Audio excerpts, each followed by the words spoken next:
Hello, welcome to my YouTube channel. If you are new to this channel, please hit the subscribe button so that you get notified when new content is uploaded. In this video, we are going to look at a previous question paper. This question paper, it was written in term 1, 2026, and is a grade 12 mathematics paper.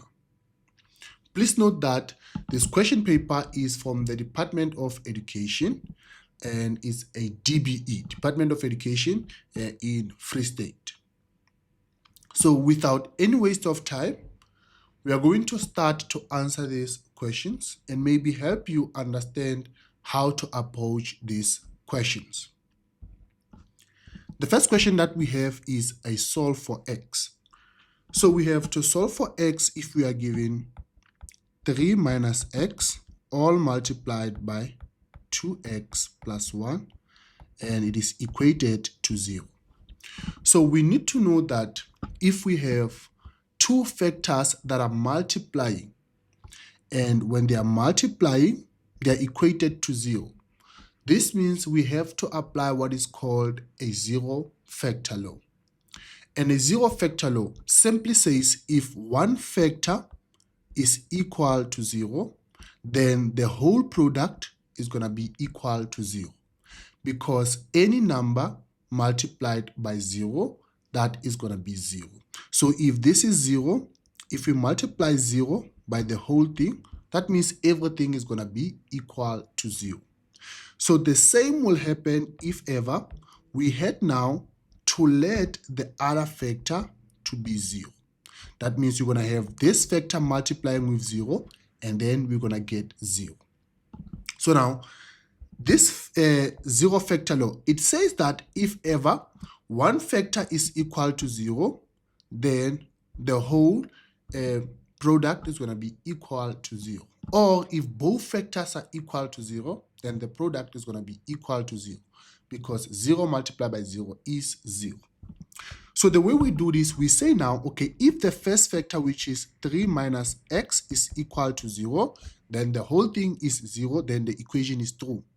Or if the second factor, 2x plus 1, is equal to 0, then the whole thing will also be equal to 0. So now we just have to make the x the subject of the formula. That means we're going to transpose it, move it to the other side. So it's going to change the sign and become positive x. And we are still remaining with 3 on the other side. So the value of x is 3.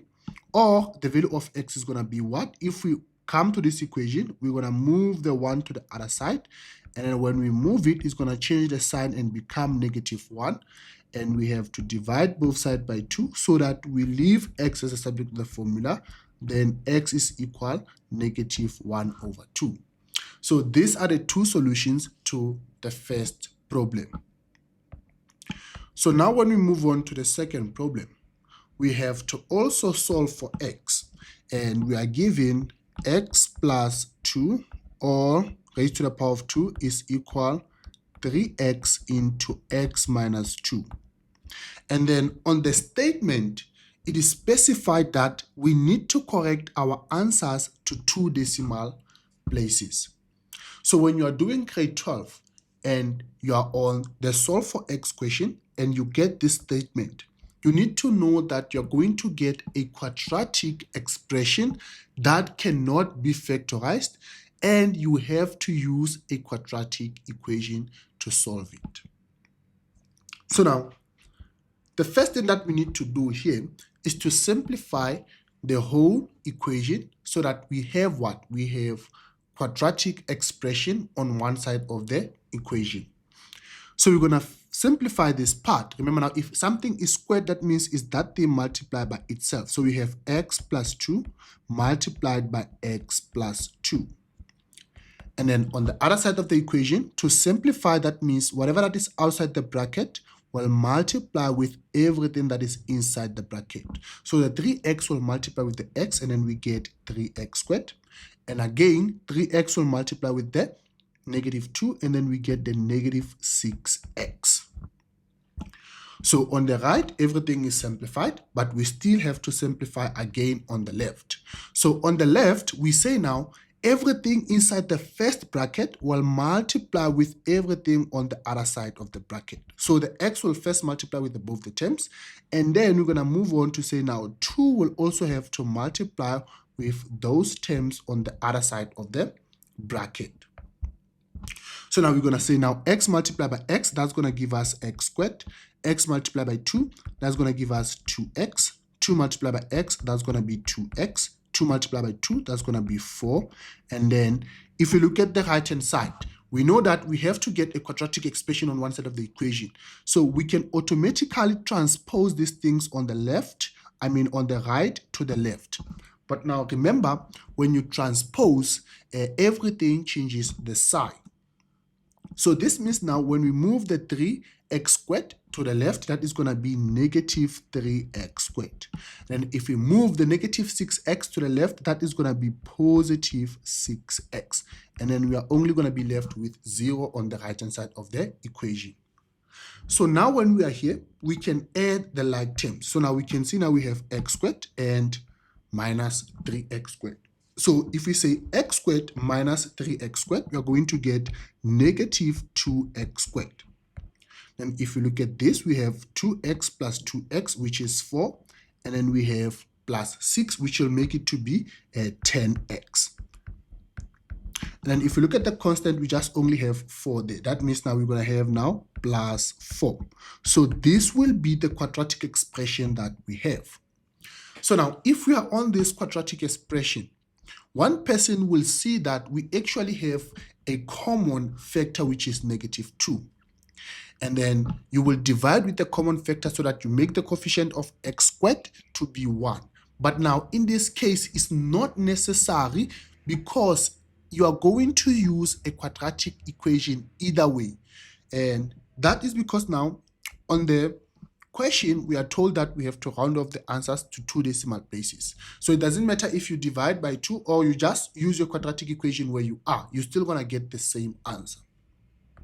So I will just save time and then now use my quadratic equation. So remember now the quadratic equation is given as x is equal minus b plus or minus square root of b squared minus 4ac all divided by 2a.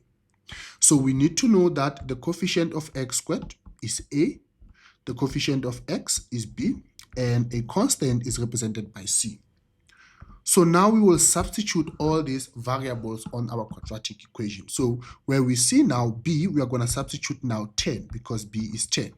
Then we have plus or minus square root of what b is 10 squared minus 4. The value of a is minus 2 and the value of c is 4. So all these will be divided by 2 and the value of a is minus 2. So now on your calculator, you will first substitute now if the sign is positive and you will get the first answer. So if you put positive and you punch that in your calculator, you will get that the value of x is negative 0.37. Then if you put the negative sign, you will also get another solution will be 5.37. So those are the solutions for the second question of the solve for x. So now we can move on to do the third problem. So on the third problem, what we have is an inequality. So we are given x squared minus 9x minus 36 greater or equal to 0. So now, if you look at this sign of greater or equals to, or maybe it might be less than, that is what we call an inequality. And in this concept of an inequality, when you're doing grade 12, we mostly apply it to a quadratic function. So let me just make an example just to explain this so that you understand it into context. So remember, if we have a quadratic function is given as, for example, y is equal ax squared plus bx plus c. So this is our function. Do you see now this is our function? From this expression that I've just wrote here, we have ax squared plus bx plus c, which is a quadratic function. But now this quadratic function is represented by y. So that means y is the function. Okay, so now the very same thing here, which is represented on this question, it can be represented in this way. To say now y is greater or equal to 0. So that means we are saying this whole thing is greater or equal to 0. So now, if we express it in this way, we will really understand what is happening here on this inequality. Because we know that y is greater or equal to 0 on a Cartesian plane, whereby we have the values that are on top of the x-axis. Remember now, greater means what? Means positive. And we know the y values are positive above the x-axis. And then if this thing was, for example, y is less than 0, then we know the y value is negative below the x-axis. So we know all the y values below the x-axis, they are negative. So from this understanding or this explanation, we're going to apply the very same thing to this inequality.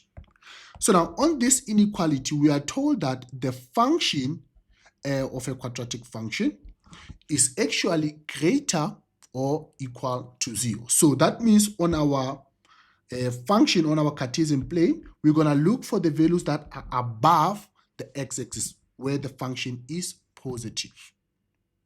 But now, this is where this thing gets interesting. So we need to find what is called the critical point. So the critical values are what we call now the x-intercept of the quadratic function. So now remember, like I said, if this was a function, if we had y equals to x squared minus 9x minus 36. So now, if we make this y to be equal to 0, do you see now what do we make? Remember now, if you let y to be equal to 0 on a function, you get what we call the x-intercept. So now, if we make this thing to be an equation and then we just let the value of y to be 0, then we see now what we will get is going to be what? The x-intercept. And those are what we call now the critical values.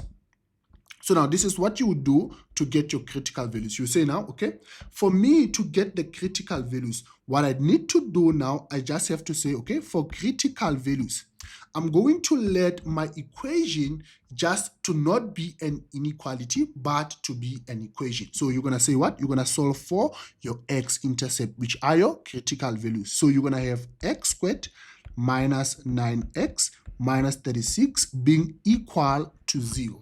So if this is equal to 0, then we're going to get the critical values, which are x-intercepts. So you can either solve this by using quadratic equation if you struggle to factorize. But if you don't know how to factorize, you can open two brackets and factorize this expression.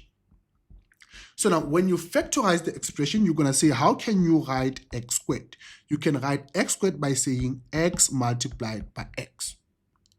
And then you are going to find the factors of 36 that when you subtract them, they give you the middle term, which is 9. So now there's a lot of factors of 36, but the factors of 36 that when you subtract them, they give you 9. It is going to be 12 and 3. So you can just put them 3 and 12 here. So 12 multiplied by 3, that is going to give you 36. But now if you say 12 minus 3, that is going to give you 9. So these factors are the correct factors you are looking for. So now we will also look at what? At the last sign. The last sign is negative. That means the sign of the factors must be different. But now the bigger factor must take the sign of the middle term. So that means 12 is bigger, it is going to be negative, and then this one will have to be positive because the factors must have different signs.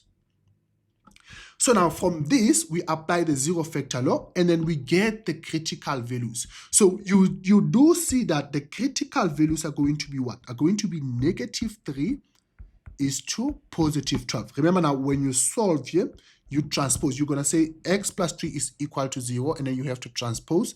That will be negative 3. And then also you have to transpose. This will be positive 12. And the way that you write your critical values, you always start with a smaller value and you end with a bigger value. So now that you have your critical values, remember we said critical values are what we call the x-intercepts of the function. And then this function we're talking about is a quadratic function. So that means we have now the x-intercept whereby we have x equal -3 and then also x equal 12. And then we know that for a quadratic function, if the coefficient of x squared, meaning a, is positive, that means our function is going to be a concave up.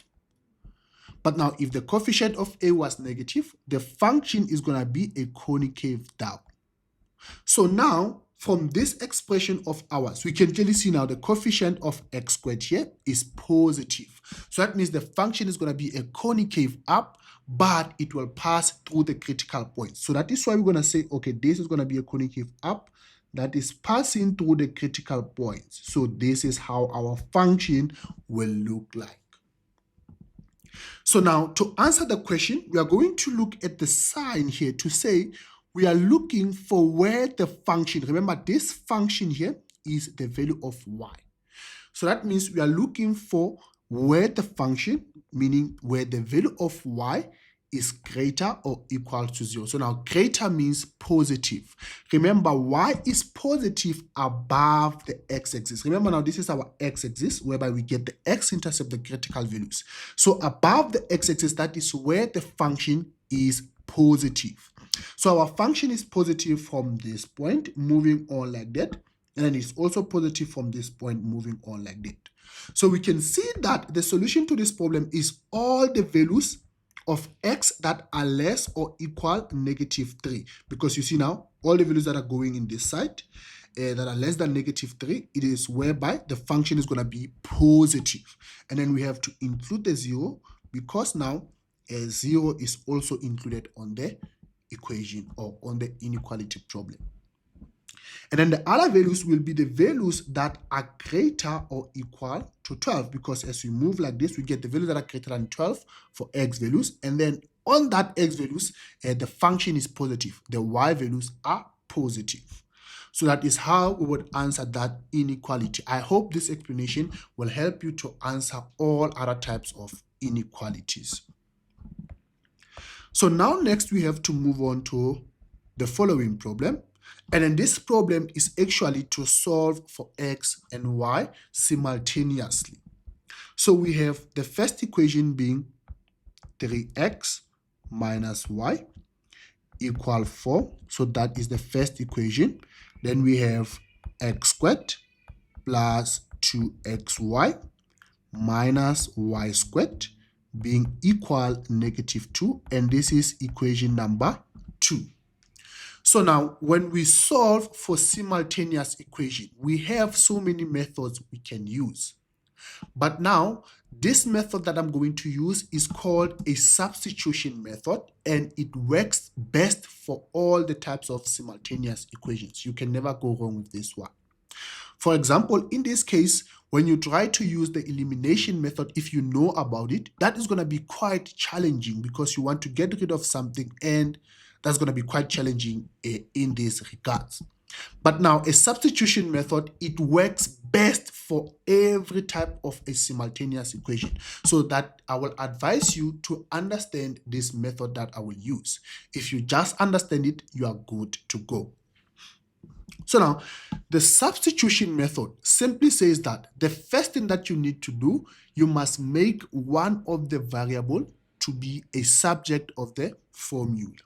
So we can see now on equation number 1, we can make y easily be the subject of the formula. So how can we do that? We can just move the y to the other side and move the 4 to the other side. So now if we move the y to the other side, it's going to be positive y. But now on this side, we still have 3x. And when we move the 4 to that side, that's going to be -4.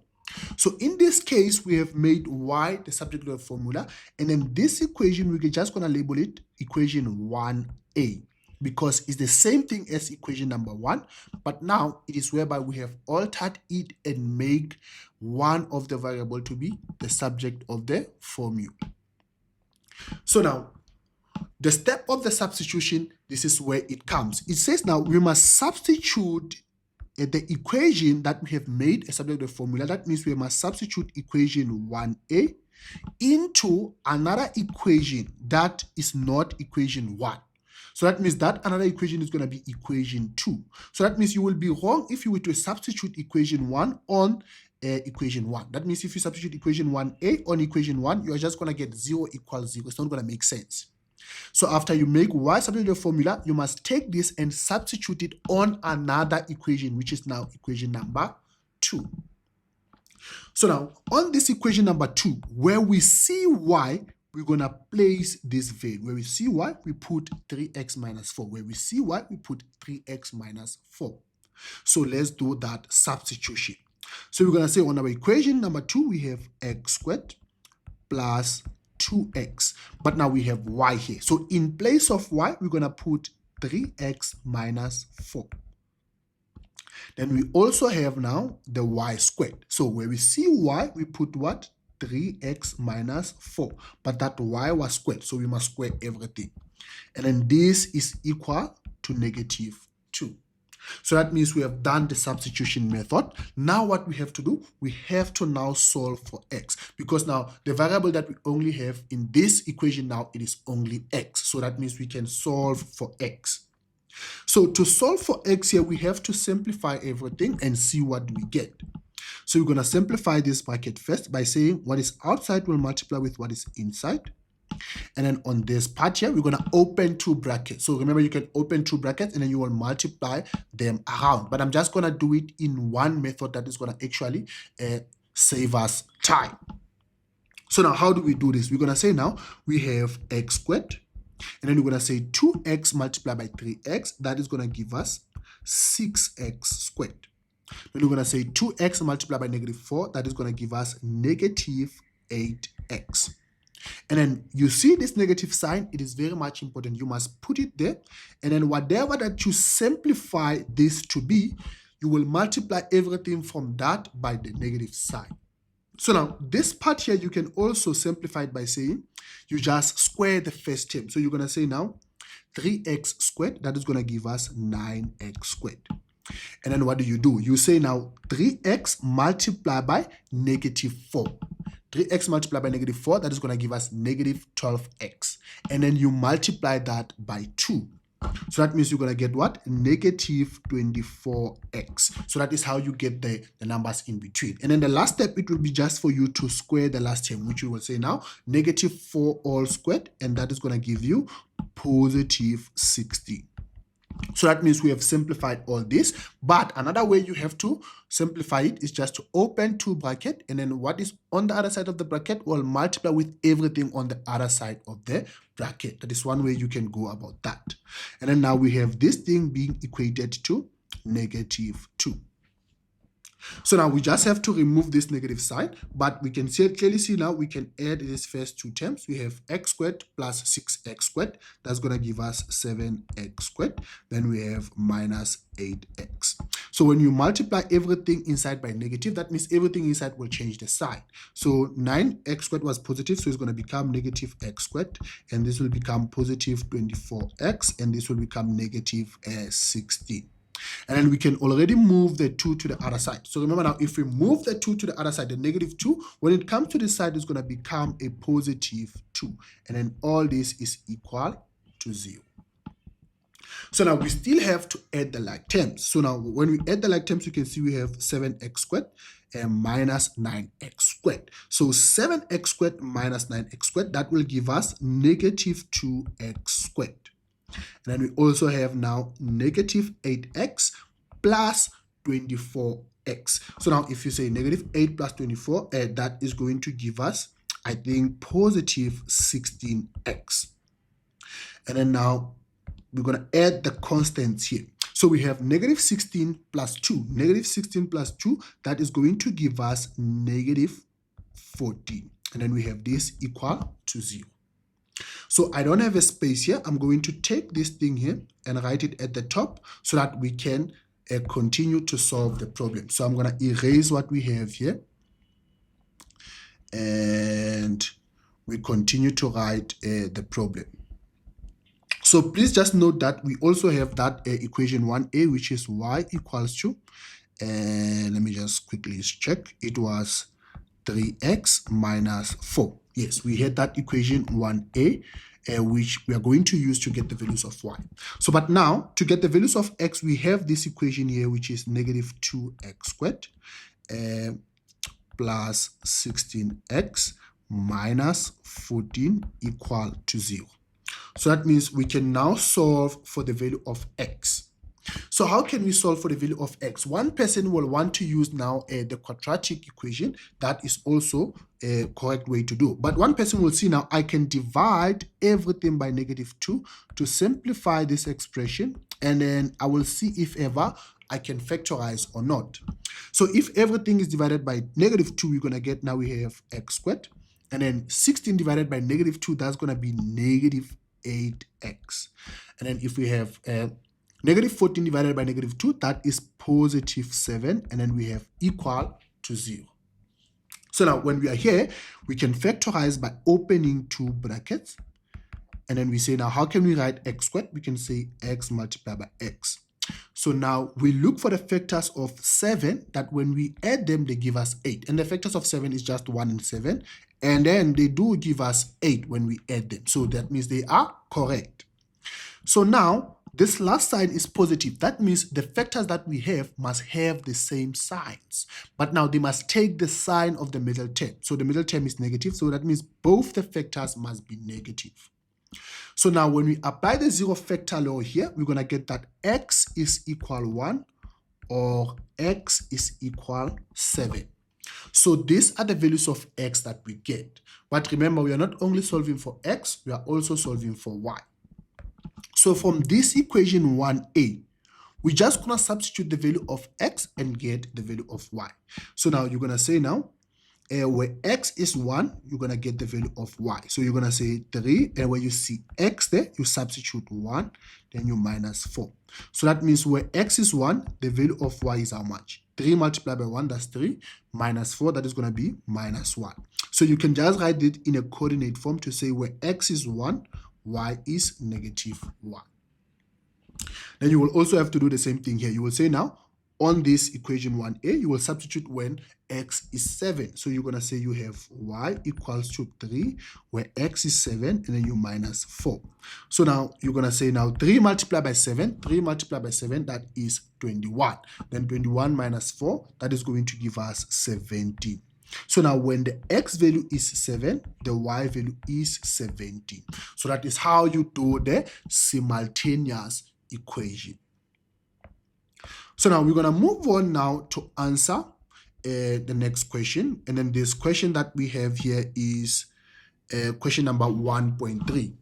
So on question number 1.3, they say we must consider the quadratic equation. This quadratic equation is x squared minus 2px plus p squared equal to 0. Okay.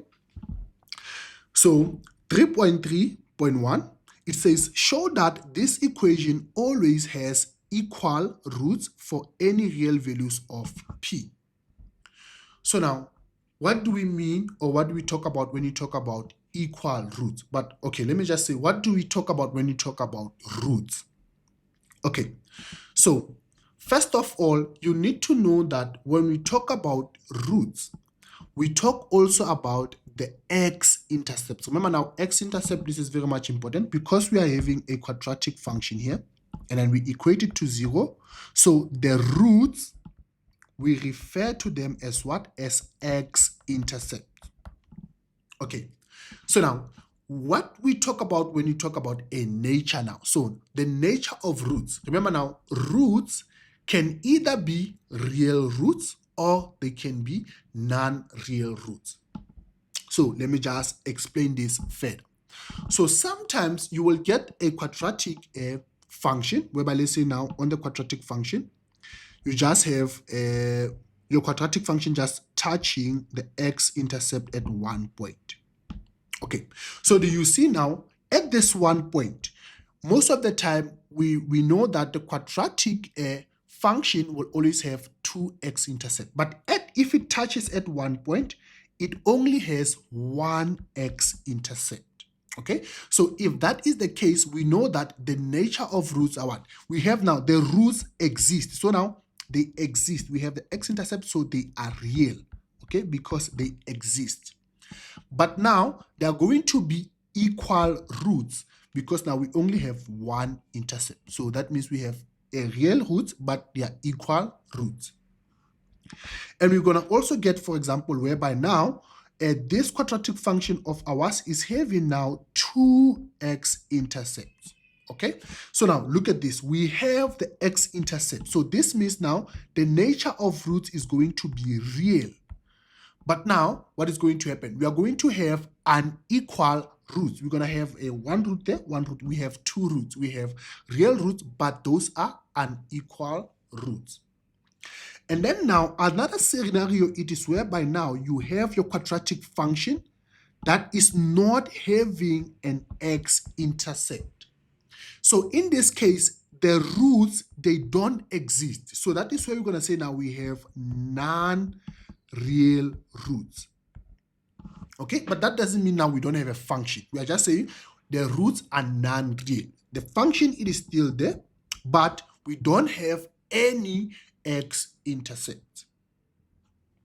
Okay, so now with these three things being said to you, when we talk about this quadratic expression, remember to determine the roots, meaning x-intercepts, we can use what is called the quadratic equation. Let me just write the quadratic equation here. I'm going to erase here. So the quadratic equation is given as x is equal minus b plus or minus square root of b squared minus 4ac all divided by 2a.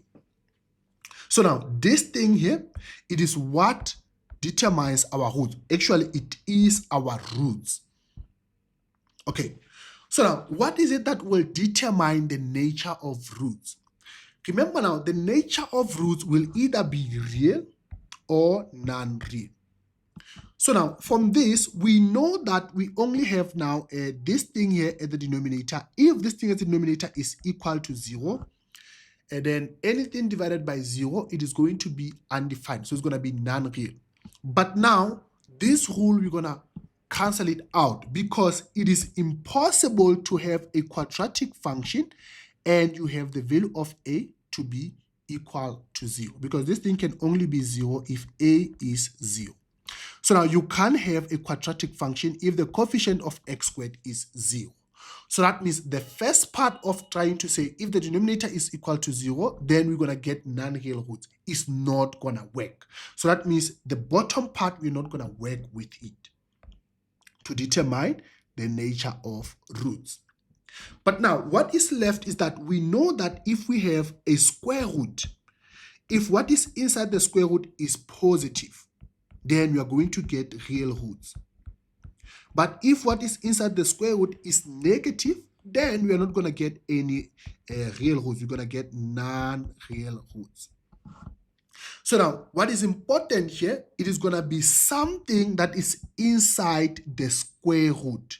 So something that is inside the square root, it will determine the nature of the roots. Okay, so now if this thing that is inside the square root is equal to 0, okay, so if it is equal to 0, that means you are going to get equal roots. Okay, so let me just call this thing that is coming inside the square root, I'm just going to call it a lambda. I don't know if it's a discriminant or a lambda, I'm not sure about that. But let's say now we have that lambda there. And then this lambda, when it is equal to 0, we are going to get equal roots. So now if this thing inside the square root is 0, that means you're only going to get one x-intercept. You're going to get one roots. And then that means we have equal roots.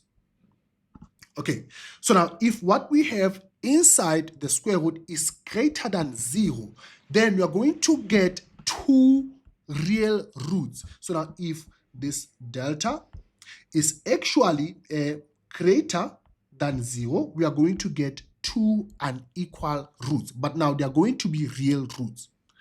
And then lastly, if what is inside here, this delta, is actually less than 0, if the delta is less than 0, then we are not going to have any roots, because if this thing is negative, then all this thing is going to be undefined. So that means now we don't have any x-intercept. So that means the delta here is going to be less than 0. Okay, so that is the theory behind the nature of roots. And we're going to expand it, for example, to say now if you have a rational or irrational root, but in this case, that is not relevant. So if you understand this theory that I've just said here, then you are good to go with grade 12. Okay, so now let's try to answer the question. Let's assume we do understand everything, or I'm just hoping you do understand. And now let's try to answer the question. So what did the question say? The question said, show that this equation always have equal roots for any real value of p. So we must show that this equation will have what? Will have equal roots. Okay, so remember now, when we talk about equal roots, we said now we're going to get equal roots when what we have inside the square root is equal to 0. Please remember that. What we have inside the square root, when it's equal to 0, then we are going to get equal roots. So now we must show that for any value of p, all these roots will have equal roots. So that means we're going to use this statement here to say now where discriminant is equal to 0. We want to check now if the discriminant will always be equal to 0. Okay, so now let's check that. So we're going to say now, okay, the discriminant is always given by what? What is inside the square root? And then what is inside the square root is b squared minus 4ac. So if the discriminant is equal to 0, then we know for any value of p, then that is, we're going to get equal roots. Okay, so now to solve this, we're going to substitute now what is the value of b. Remember now, b is a coefficient of x squared. The coefficient of, is the coefficient of x, which is now what? Negative 2p. So we're going to say b is negative 2p, but now remember we have to square it. Then we have to say minus 4. The value of a, coefficient of x squared, is just going to be 1. And then the value of c, we have p squared. And then now we need to solve this delta here. So the delta must be equal to 0 so that the roots are always equal, if that is the case. So now when we solve here, we're going to say now, okay, negative 2 squared, that is going to be 4, p squared, that is going to be 4. And then if we multiply here, negative 4 by 1, that is negative 4, but now negative 4 by p squared, that is going to be negative 4p squared.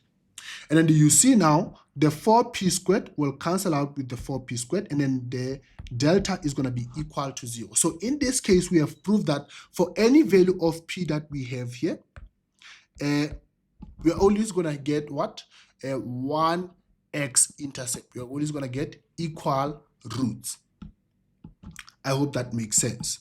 So now, the next question says, find the repeated root in terms of p. So now we have to find this root in terms of p. But now what did I say the root is? The root is the x-intercept. So now we have to find the x-intercept. Okay. So now let me show you now what do I mean. So remember, this is what we have. Let me just rewrite this. We have this part here as the equation, x squared minus 2px plus p squared equal to 0. Okay, so now we know that we can do what? We can find what we call now the x-intercept by using quadratic or by factorizing. But now, let me just throw a function here. So remember now, I said if we have a function, we know that if we have equal roots, this means the graph is going to touch the x-axis at one point. Do you see now, at this point where the graph is touching the x-axis, we can actually name that point to be a turning point. So this is a turning point. So now we need to get this x value of the turning point.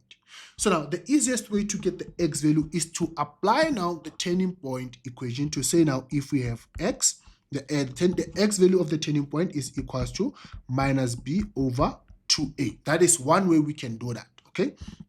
So we are going to say now the value of b is what? The value of b is negative 2p, because they said we must find this in terms of p. So you're going to get now, we have minus from the equation and we substitute b as negative 2p. And all this is divided by 2a, and the value of a is just 1. So now if we say negative by negative, that is going to be positive. So we're going to get this x value is going to be positive 2 over 2, which will be x is equal to p. Okay, so that is one way we can actually get this x value of ours, which is the x-intercept, but in this case, we have to get, they call it a root. Okay, so that is how we can get the root. Like I said, you can also get the root by using a quadratic equation. Maybe that might not actually work. It might go a long way around, but it should get you to the answer when you simplify it. Okay, let me just try to show you what do I mean here. Okay, let's say for example, you have that same thing, x squared minus px minus 2p plus p squared equal to 0. So if we wanted to solve the root, remember now the root means x-intercept. We can say, okay, we can get the x-intercept by using the quadratic equation. We say x minus b plus or minus square root of b squared minus 4ac all divided by 2a.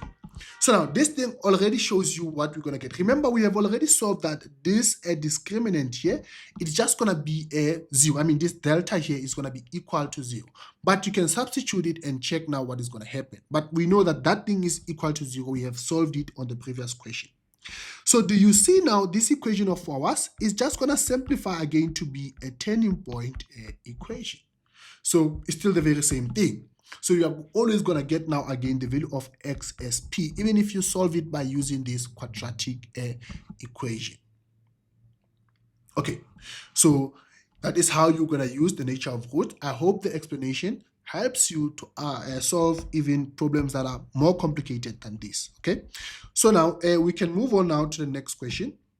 On the next question, we are given the equation x minus 1 over x all divided by 1 plus 1 over x equal 1. And then they say now, for which values of x is the equation undefined? Okay, so remember now, the equation is undefined if we divide by 0. So this is just a straightforward question. So if the denominator is just equal to 0, then this thing is going to be undefined. So we're just going to say if what we have on the denominator, which is 1 plus 1 over x is equal to 0, then the equation is undefined. So that means we must solve for the value of x there. So you're going to solve for the value of x to say now, we're going to transpose this to the other side. That's going to be 1 over x. And if you transpose, that is going to be negative 1. Okay, so now if we cross multiply, we're going to get that, okay, this multiplied by negative 1, that's going to be negative x, and then this by that, that's going to be 1. So if you divide both sides by negative, you will get that the value of x is equal negative 1. Okay, is that the only place where we have a fraction? No, we also have a fraction here on this part and here on that part. So if the fraction has a denominator of 0, then you can't solve anything. That is going to be undefined. So that means also on this part, there's another solution whereby if x is equal to 0, the whole thing will be undefined. So that is why they said values of x. You will see now, okay, you get the value of x is negative 1, and another one is where x is equal to 0. Okay, so we are done with question number 1. So now we're going to move on to question number 2. Please note that this video is going to be very long, but I'm going to divide it into sections. So if you look at down there, you can just go straight to whatever question you want to understand. Okay, so now without any waste of time, we are here on question number 2. On question number 2, they say now, given a quadratic sequence, the quadratic sequence is 2 is to negative 1 x and 5. Okay, so now we are told that this is a quadratic sequence.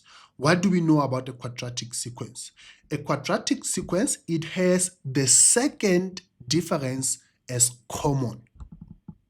Okay, the second difference of a quadratic sequence is common. It is equal. Okay, that is what we know. Okay, so now the first question that we have, they say we must show that the value of x is equal to 0. Okay, so how do we show that? We're gonna now check what is the value of x by saying, okay, we're gonna first find the first difference. Now the first difference, we always say the term in front minus the term at the back. So we say -1 minus 2. -1 minus 2, that is going to be minus 3. And then we say now x minus -1. So be careful, you're going to have x minus -1. Okay, so x minus -1, that is going to be x plus 1. Please be careful about that. And then now you always say the term in front minus the term at the back. So it's going to be 5 minus x. So that's going to be 5 minus x. So this is the first difference. So now we're going to look for what? For the second difference. So the second difference is going to be term in front minus the term at the back. So we have what? We have x plus 1 minus -3. So on the second difference, I would like you to use the bracket so that you don't get confused. Okay, so now we move on to the second part. We say now the first term, which is now what? 5 minus x, then we minus x plus 1. Okay, so how do we do that? So that is going to be our second difference. And then what do we know? We know that the second difference is common. So it is equal. They're equal. So this means what? This means now this first term is equal to that first term. So we're going to solve now for the value of x. So we're going to say now we have x plus 1. And then if you say negative by negative, that is going to be +3. And that is equals to 5 minus x. And then you say negative by x, that's going to be negative x. Negative by 1, that's going to be -1. Then from here, we can solve for x. We can say now we have x, and then 1 plus 3, that is going to give us 4. Then we have negative x, that is going to be -2x. And then 5 minus 1, that is going to be +4. So now we can move the x to the other side and the constant to the other side. So now what we have is going to be what? X plus 2x. And then on the side, we have 4. When we move the 4, that's going to be -4. Then x plus 2x, that is going to be 3x.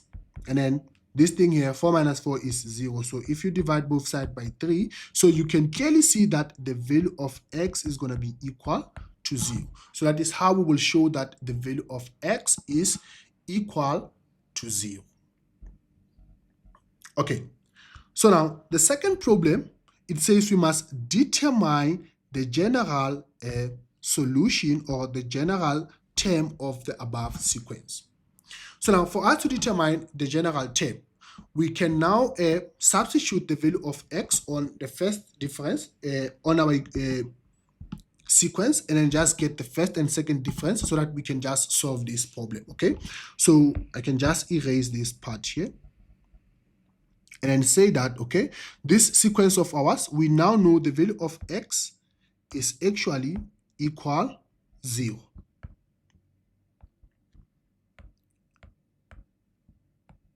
So now we can get now the first difference and the second difference. Remember, now we're going to say term in front minus the term at the back. So -1 minus 2, that's going to be -3. Then we say 0 minus -1. Be careful. 0 minus -1, that's going to be 1. And then 5 minus 0, that's going to be 5. Then now we're going to say 1 minus -3. That's going to be what? 1 minus -3, that's going to be 1 plus 3, which is going to give us 4. Then if you say 5 minus 1, that is going to be 4. Please be careful when you're dealing with this negative signs. Please take your time. Make sure you do get them correct. So now when we want to find the general equation of a quadratic sequence, we know the first term of what? Of the second difference, we equate it to 2a. And then now the first term of the first difference, we equate it to 3a plus b. And then the first term of the sequence, we equate it to what? To a plus b plus c, so that we get those a, b, and c. And then from there, we can get our quadratic general term. So remember now, the The general formula for a quadratic sequence is given as what? Tn is equal a n squared plus bn plus c. So that is why we must determine the value of a, b, and c so that we can get the general term. So now to solve for the value of a, we're just going to say this is 2a equal 4. So we use this first part here.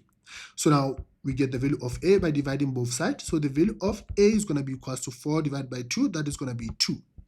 So to get the value of b, we use the second part. So on the second part here, what do we have? We have now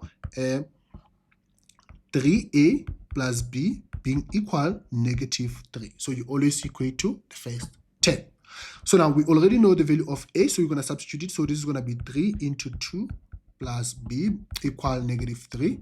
So if you say 3 multiplied by 2, that's going to be 6. And then we have plus b equal -3. So now you can move the 6 to the other side. So that's going to be what? B equals to -3 minus 6. Because when it moves to the other side, it changes the sign. So that means now the value of b will be -3 minus 6, which is -9. So now the last part is whereby we use this first part here. So we say what? We say a plus b plus c is equal the first term, which is now 2. So we substitute the value of a and the value of b. The value of a is 2. So the value of b is -9. And we are looking for the value of c. So that is equal to 2. So one person will say now, okay, this 2 and that 2 will cancel out, because when you transpose, that will cancel out automatically. So that means now we are just left with a -9 plus c. So if we move the -9 to the other side, that means the value of c will be +9. So now that we have the value of a, the value of b, and the value of c, then we can get what? We can get the general term by just substituting those variables. So we're going to say now the general term will be given as what? Tn is equal, the value of a is 2, and then we have n squared. The value of b is -9, so we're going to have -9n. The value of c is +9, so we're going to have +9. So this will be the general term of the sequence. So after we get the general term, the next question says, which term of the sequence will equal 1652? So now, with the general term that we have, we can now solve the next problem. So the next problem says now, or now you have your general term. That means you can find the position of any term. You can even find the value of any term at any position. So that is what the general term helps us to do. So now we know the general term. So they ask us now, what will be the position of the term that is having a value of 1652? So we are given this value here, which is now the Tn. And then if we have the Tn, we have to solve for the position, which is the n. So on our equation, we can substitute now the Tn is equal 1652. And then we can now solve for the value of n, +9. Okay, so now to solve for the value of n, we can transpose this thing to that side so that we can have a quadratic expression. So we can have 0, and then we have 2n squared minus 9n plus 9. But when you transpose, it becomes minus 1652.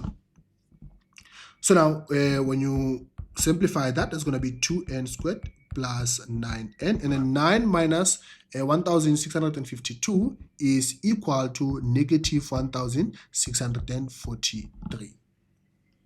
So we can factorize this, but hey, this is a very big number. So we rather use quadratic equation so that we don't complicate things. So we're going to use the quadratic equation to say now we are going to solve for the value of n. So now the value of n is equal to minus b plus or minus square root of b squared minus 4ac all divided by 2a.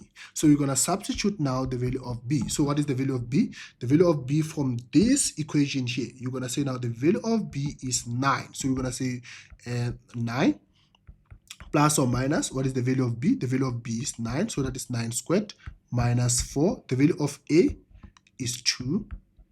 And the value of c is -1643.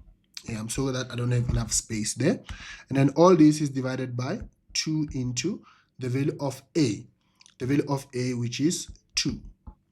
So now, if you punch this in your calculator, remember, the first thing that you put your positive, and then you put your negative. So you will see now you get these following values. You get now where n is 31, or you also get n equal negative 26.5. So now, when you get these two values, you know that the position of the term can never be negative. So that means this one is not a solution, not applicable. So therefore, the position will be term number 31. So the value of n is equal 31. So that is how we will solve question number 2. So now, without any waste of time, let's move on to question number 3. So on question number 3, they say that we must consider the arithmetic sequence. So we are told that this sequence is an arithmetic sequence. And the sequence is 16, 22, 28, 34. And we are also given the last term of the sequence, which is 148. Okay. So now, the first question says, which term of the sequence is equal 148? So they want the position of the term that is having 48. Okay, so remember, for us to do that, we need to first identify what is our common difference, because we know this is an arithmetic sequence, so it has a common difference.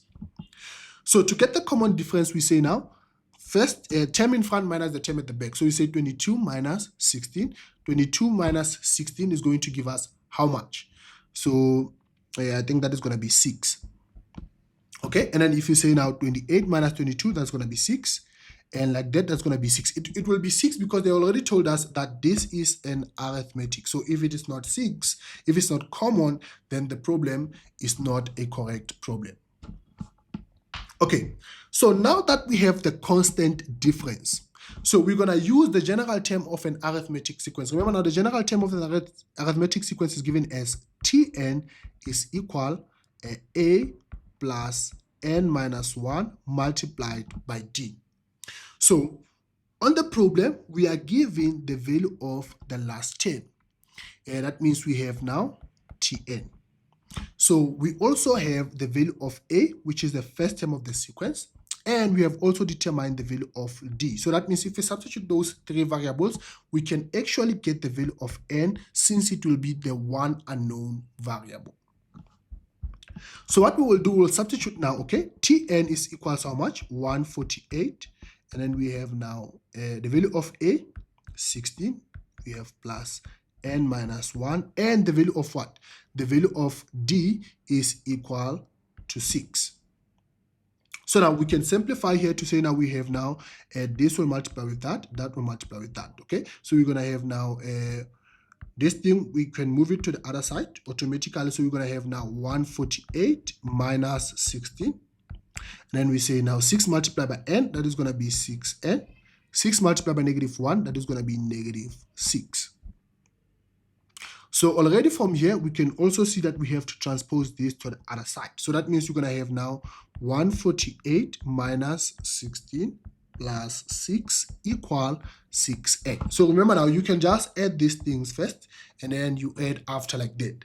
But how you do it, it will just get you to the same answer. So now on your calculator, you must just punch now negative 16 plus 6, that is going to be negative 10. I know that it's going to be negative 10 here. And then we say now 148 and minus 10, that is going to give us 138. And then 138 equals 6n. So that means now we have to divide both sides by 6 to get the position. So let me just use my calculator to say that, okay. Let me just use my calculator to say now where n is equal 138 divided by 6. So what is that on the calculator? I'm sorry, I'm just looking for my calculator. Just be patient with me. So if I punch that, I have 138 divided by 6, and that's going to give me 23. Okay, so I have 23. I'm sorry now, I did not do this problem first. So the value of n is 23. So now that we have the value of n, we have answered the first question, which is 3.1.1. So 3.1.2, it says we must write the above equation in a sigma notation.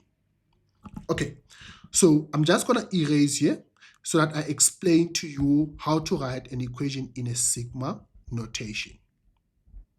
So remember, on a sigma notation simply means sum, okay? So we're going to get that, okay? On the sigma notation, that means the sum of all the terms on the sigma notation, and then what we put here is what is the general term. So remember, we're going to have, okay, if we start from where the value of n is 1, we're going to end at whatever the last term of ours is. And then we have already calculated the number of terms here. We said the number of terms is 23 terms. So if we start from term number 1, to represent this whole sequence in a sigma, we're going to say from term number 1 until the last term, which is term number 23. So for us to represent that, we're going to say now we start at term number 1 and we end at term number 23. So this is what the sigma or the sum represent, where we start up until where we end. And then the only thing that we put here is the general term. So what is the general term? Remember now, the general term is the equation before you do anything. So let me just get the general term. That is Tn is equal A plus n minus 1 multiplied by D. So now to get the general term, remember you substitute the value of A, which is 16, and you substitute the value of D, which is 6. So we just have to simplify this. So that means that Tn is equals to 16, and then we say 6 multiplied by n, that's going to be 6n. 6 multiplied by negative 1, that is going to be negative 6. And therefore, the general term is given as what? As 6n, and then if you say 16 minus 6, that's going to be plus 10. So the general term is given as follows: 6n plus 10. So on the sigma notation, we have already determined we are starting from term number 1. We are finishing at term number 22. So now what we have to do, we just have to represent this as what? As the general term, and the general term is just 6n plus 10. So that will be the sigma notation of our problem. So this will be the answer to 3.2. Okay, so now as we move on now to the next question. On the next question, what do they say? They say now, the next question is 3.2. They say the fifth term of an arithmetic sequence is 26. Okay, so we are on the statement, we know that we have an arithmetic sequence, and they tell us term number 5 of that arithmetic sequence is 26. Okay, so now they say now this, and the sum of the first 10 terms is 265. So that means now the sum of the first 10 terms is going to be equal to 265.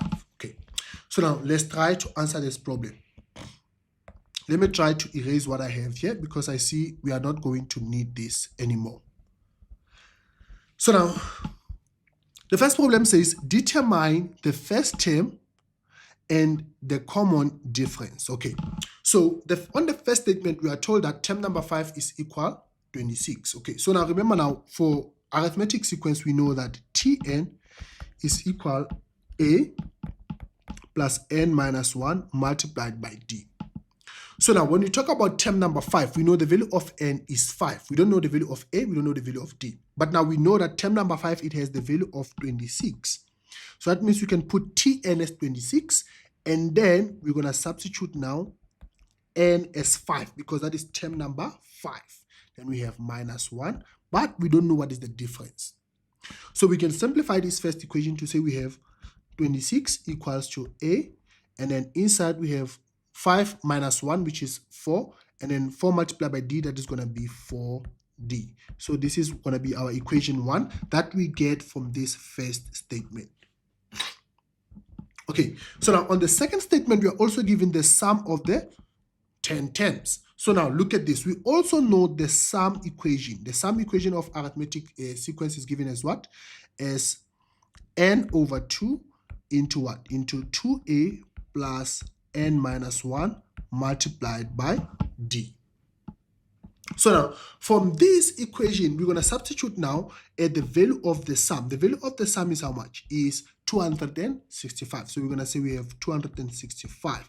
But now we know is the sum of what? Of the 10 terms. So that means the value of n is going to be 10. So we're going to say now we have n as 10 divided by 2. We don't know the value of a, but we know the value of n is going to be 10. It's the sum of the first 10 terms. And then we have minus 1. We don't know the value of d. So this is what we have. So if we simplify equation number 2, what are we going to get? We're going to get now 265. And then 10 divided by 2, that is going to be 5. And then inside we have 2a. And then 10 minus 1, that is going to be 9.